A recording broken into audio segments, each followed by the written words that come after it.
Sup fuckers, Accolonn here, and welcome to what I believe to be the single biggest speculation video I have done to date. Alright, so this speculation video is going to throw everything that we believe out the window, and I'm going to introduce a brand new theory. Something that, thanks to Yogg-Saron, alright, so I have to thank Yogg for his comment, because a while back I had this thought, and I played around with it a little bit, and then I dismissed it completely. But after doing a hell of a lot more research on the topic, and then reading his comment, I was just like, whoa, this might be it. And I've spent the entire day looking into this. Then I decided I fucking need to make the Warlock guide, so I quickly made that guide, and then I went back to researching this. And I believe it's true. Okay. So let's okay, guys, you have to be sitting down for this. This is quite big. What if I told you everything makes sense if Azeroth is already corrupted? I know, it's weird to even think, but every single thing falls into place if Azeroth is already corrupted, if the old gods have already won. Right, so first up, I know, I need evidence of this. So for the longest time, I believe that Sargeras' heart changed the moment he fell through the core of Azeroth, and Azeroth opened her eye to look at him. Right, so I believe that this changed Sargeras in some way. But what if it didn't? Because the word they used there is he was entrenched with Azeroth. Alright, so they don't use the word bewitched, they don't use the word in love or fascinated, entrenched. Then of course we go to Tomb of Sargeras and we see that every single foul touched character, so every single foul corrupted character have damage to one of their eyes. Alright, I did a previous video where I showed this, but every single one of them have this damage to one of their eyes.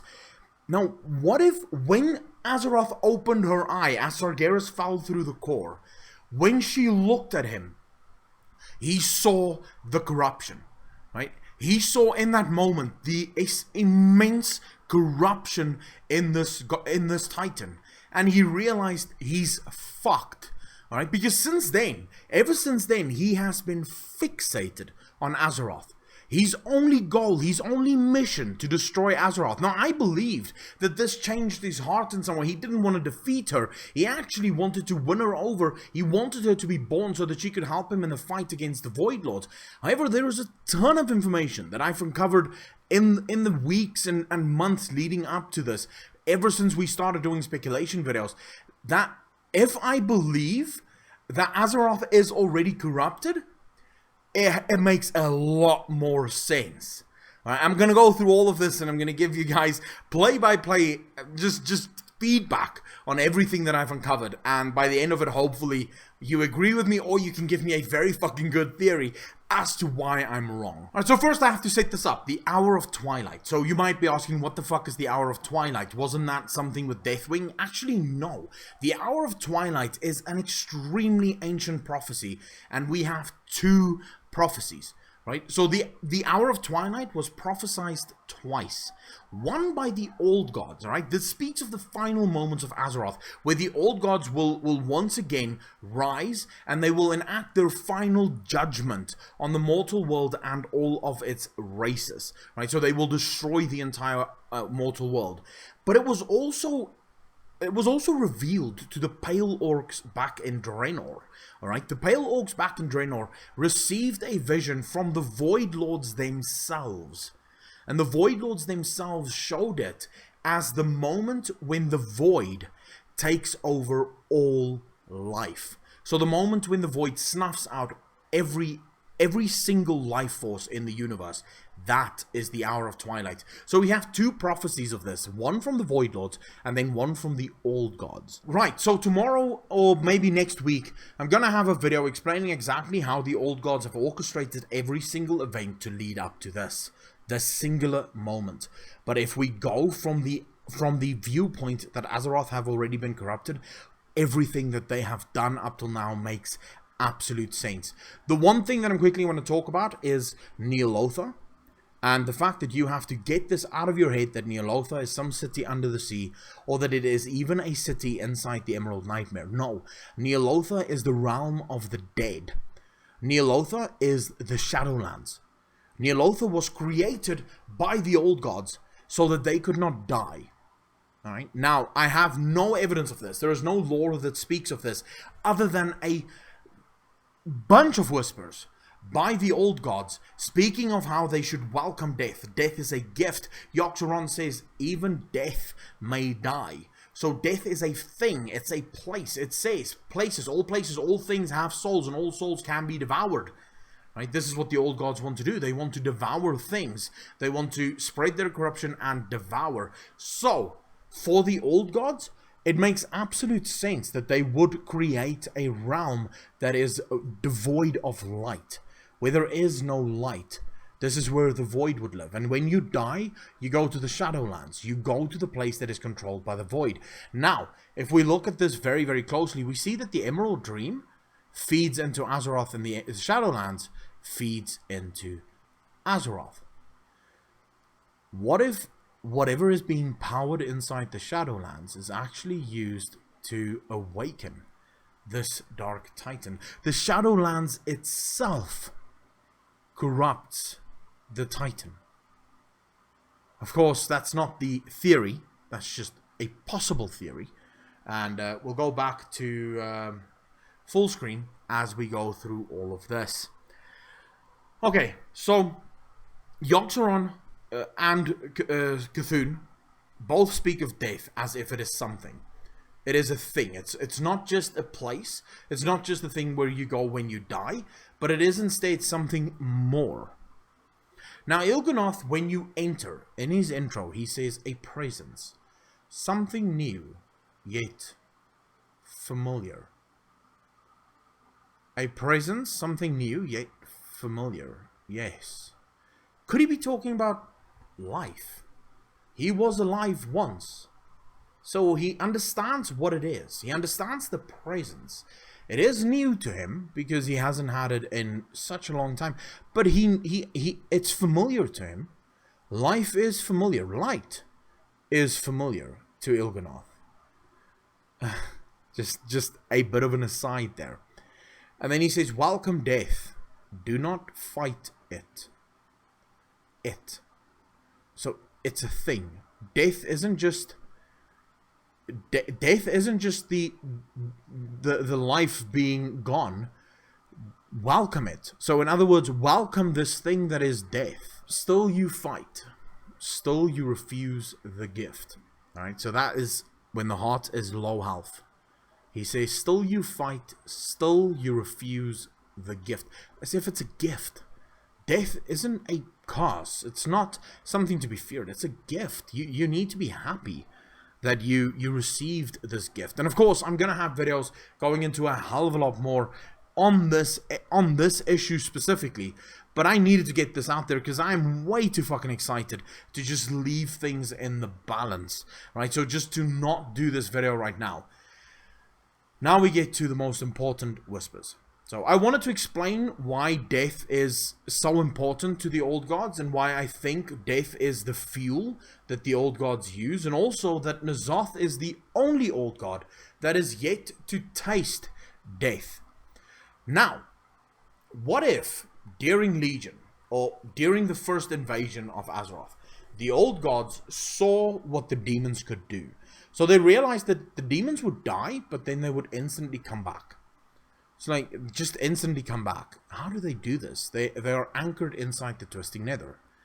So the old gods, at the death of Yesarj, realized that they need to do something. Because they die very, very quickly to the Titans. So what if in that moment they realized, what if we could anchor ourselves inside the Shadowlands, inside death itself? That way, even if we die, we don't die. Right? So we don't die completely, not absolutely. Also, there is a few mentions of the old gods neither being alive nor being dead, living inside but also on the outside. Yogg-Saron, of course, has a whisper where he says that you dream again, Let me just find that whisper for you.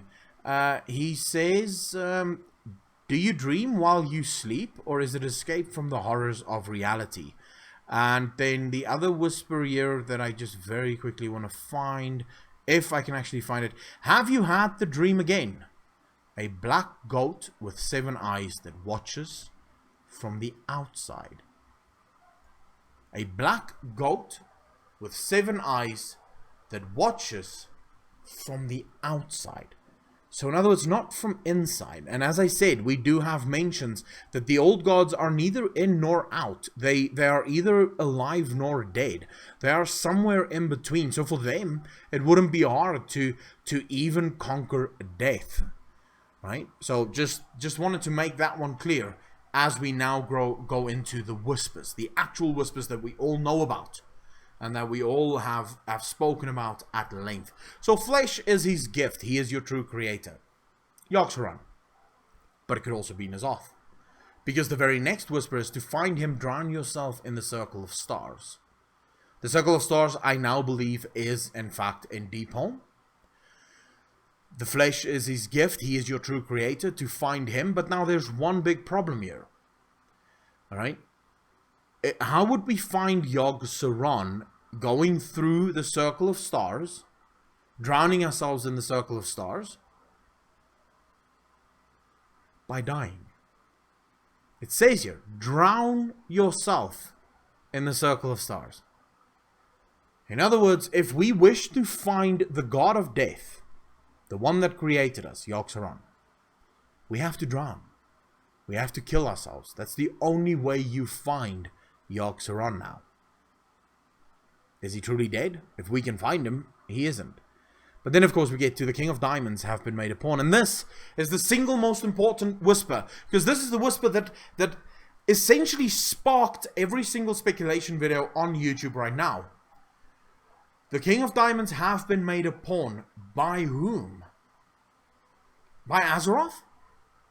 No, Azeroth is sleeping. She wants to survive. But there is things that doesn't absolutely make sense. There is things that happen that we don't absolutely understand. That doesn't really fit into the entire story. For example, why did Sargeras try and kill Azeroth? In my original theory, this wouldn't make sense. Sargeras stabbing Azeroth? Why would he do that to her? There's no reason to do that, man. You can do it a million different ways. And yes, there's some way we could say he's trying to protect her with whatever is seeping from his sword. But it does make a shit ton more sense that he is trying to kill her. And whatever is seeping from his sword is, in fact, killing her. It is silencing her. Even if the old gods were the ones whispering to Magni, but now Magni hears nothing, this sword is also silencing whatever Azeroth could have done to whisper to Magni. So the fact that it is silent tells you that it has to be born from the exact same place. The Void. At least that's what I believe. The Lord of Ravens will turn the key. I well and truly believe that this is Khadgar. Khadgar is going to do something that will eventually spark their coming. The Boy King serves at the Master's table. 3 lies will he offer you. The Boy King, of course, is Anduin, and Rathian is the Master at whose table he is serving. Now, even if you imagine that Rathian, of course, is the Boy King, that still makes absolute sense. Because Rathian will offer us 3 lies. Right? If Rathian is, in fact, sitting at Azeroth, because for Rathian, just very quickly, for Rathian, nothing is more important than saving Azeroth, than ensuring that Azeroth survives. If Azeroth is in fact doomed, right, she is already corrupted, then this makes sense. It means that the lies that the Boy King is telling isn't necessarily his own lies. It is lies because he believes these to be true. But because he serves at the Master's table, to him, this is not a lie that he's telling us. He's just telling us what Azeroth have shown him. And then, of course, we get to the whisper that kind of confirms this theory for me. Her heart is a crater and we have filled it. Not we are filling it. Not we are going to fill it. We have filled it. Her heart is a crater. We know this is Azeroth. Right? We know that they are speaking about Azeroth. There's been a few theories here and there, kind of hinting towards maybe someone else, but none of those theories hold up once you start to connect, or once you try and connect some of the other dots to it. Azeroth is the only one that can support each and every one of these dots. So, her heart is a crater and we have filled it. We have filled it. It's done. It's over. You've lost. Right? Even in death, he doesn't care. Even in death, Il'gynoth does not care. N'Zoth, I journey to Ny'alotha. 5 keys to open our way, 5 torches to light our path. This, of course, is the one whisper that I have not been able to place anywhere. Now, Pyromancer had a theory. I believe he did a video on this. I can't remember exactly. But he had a theory that the 5 torches might, in fact, be the world trees. And that Teldrassil, the final world tree that is now essentially been destroyed, might be the final torch or key needed in order for the old gods to truly do whatever they want. We know that the world trees are very closely linked to the Emerald Dream. Now, if you were to destroy the links to the Emerald Dream, this leaves Azeroth open to receiving only from one power source, the Shadowlands. So Azeroth can no longer get any influence from the Emerald Dream. She only receives influence now from the Shadowlands. That final torch that burns, the final key to open their way, it's done. Teldrassil is burning. It has been destroyed. And even if it survives, it will take immeasurable damage, which is all they need, really. It is all they need. And then at the hour of her 3rd death, she will usher in our coming. At the hour of her 3rd death, she will usher in our coming. Of course, the first death was during the Sundering with the Well of Eternity. The second death was the Great Sundering with Deathwing. The 3rd death is the Sword of Sargeras. And then it says she will usher in our coming.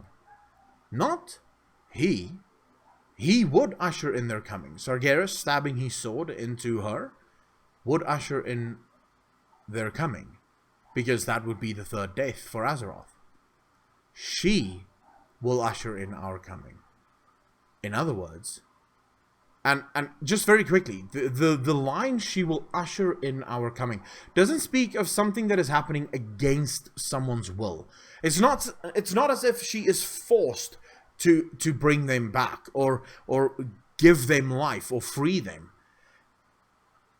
It speaks to someone who just wants to do it, right? That was always the way. That was what was gonna happen every single time, right? So just keep that in mind.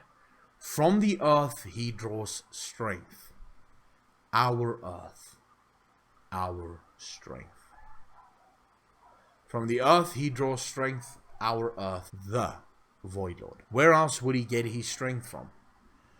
Now, I have theorized in a previous video long ago that we know of one Void Lord that tried to conquer a world. In the process, he destroyed the entire world because he needs a massive source of energy to anchor himself to. Right?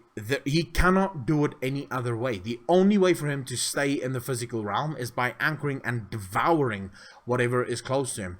How would you devour how would you devour a corrupted Titan? These things are immeasurably strong. Without corruption. With corruption, they're even stronger. This would give a Void Lord unlimited time in the universe. Unlimited time in the universe. If that Titan is born, and that Titan allows for the Void Lord to anchor himself to the Titan, this means GG. The Void Lord is on his way. Its surface blazes bright, masking shadows below. It's unfortunately not a whisper that I can go into detail too much of, but there is something that I wanted to mention just very quickly, and this again goes back to Crassus And he says, I discovered the reaccumulation of the well's energy, but thought it best to hide the truth until better days. I feared the Lich King might claim the power and thus seal the fate of all Azeroth.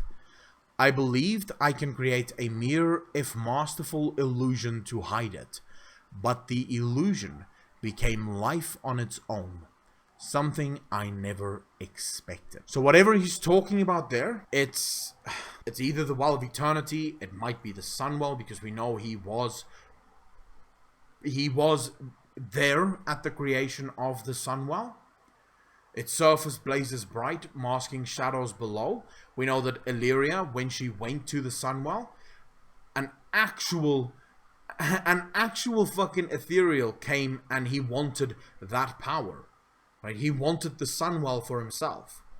Now, if the Sunwell was born of the light, this ethereal that is drawn to the void, needs the void, wouldn't have much that he could do with this Sunwell. I believe it's an ethereal. I might be wrong on that. But if in fact the Sunwell blazes bright, but it does mask shadows below, this, of course, would mean that the Sunwell itself is going to have a very important story in the coming expansion. And, of course, Illyria is back now. Her people is the Blood Elves. These are her people. So, the fact that Illyria is back tells us that the Blood Elves might, for the first time in a very long time, receive a lot of storytelling. Guys, and that is the theory, right? As you can hear, every single one of these whispers that I went through makes a ton of sense if we believe that Azeroth is already corrupted, right? If we go off the idea that Azeroth has been corrupted and Azeroth has been destroyed, then these whispers fall into place perfectly. Perfectly. However, if Azeroth is yet to be corrupted, then these whispers we do need to reach. We do need to reach. Hopefully this sparks a lot more conversation in you guys, because I want to hear your opinions and your thoughts on these matters. So guys, if you like this video, if you like videos like this one, hit that like button, hit that subscribe button. Let me know in the comment section below exactly what you think. Where is all of this? What is happening here? Do you agree with me? Azeroth might actually be corrupted. Does these whispers make a shit ton more sense? Or do you now think, nah, not so much, dude. I think this is even more of a reach. I'd love to hear from you guys in that comment section below. If you just like this video, hit that dislike button. Let me know in the comment section below exactly why you dislike this video. Maybe you just disagree with my theory, in which case that is fine. But if it is something else, let me know in the comment section below. Maybe you just like my voice, my face, my hair, my beard, or the fact that I'm fat. Whatever you want to dislike, you can dislike whatever the hell you want. This is the internet, of course, and your opinion on the internet matters. So let me know in that comment section below. And then for every single one of you over on Patreon, the patrons of the channel, thank you so much for your monthly pledges. For everyone on PayPal, for your donations every single week, month, and day.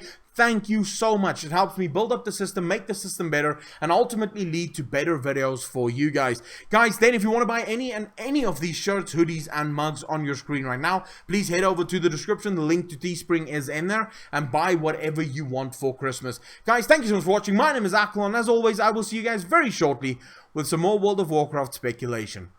Bye-bye, guys.